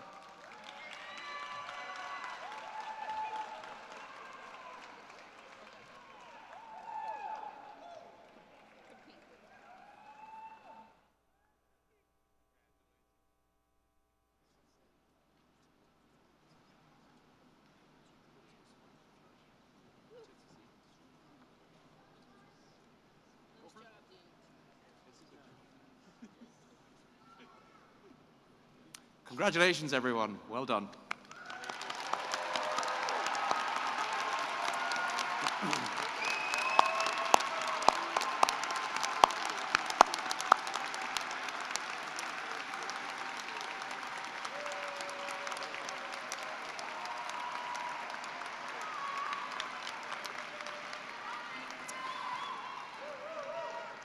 It is now time to deliver my charge. In the journey that lies ahead, find new ways to extend your impact. Our world is beset by challenges and injustices that are complex beyond reckoning. Your capacity to solve them is limitless. The world needs your legal minds, your instinct for justice, and above all else, your humanity. And wherever you are, remember that you always have a home at Northeastern. Graduates, I salute you. Congratulations.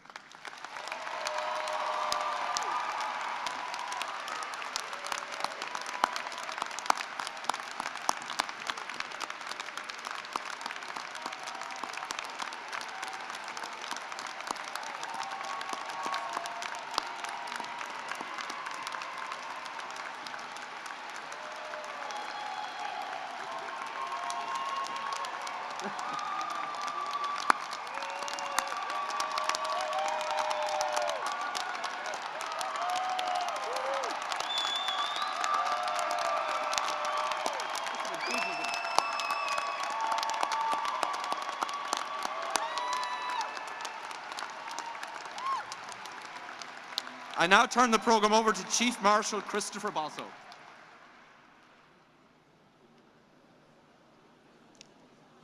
Please take your seats. Will the audience remain in their seats until the platform party, faculty, and graduates have recessed? Families, guests, graduates, and participants are cordially invited to attend a reception immediately after the ceremony in the Husky Hospitality Hub at Cabot Recreation Center. Just follow the arrows, you'll find it. Signs and university hosts will guide you there.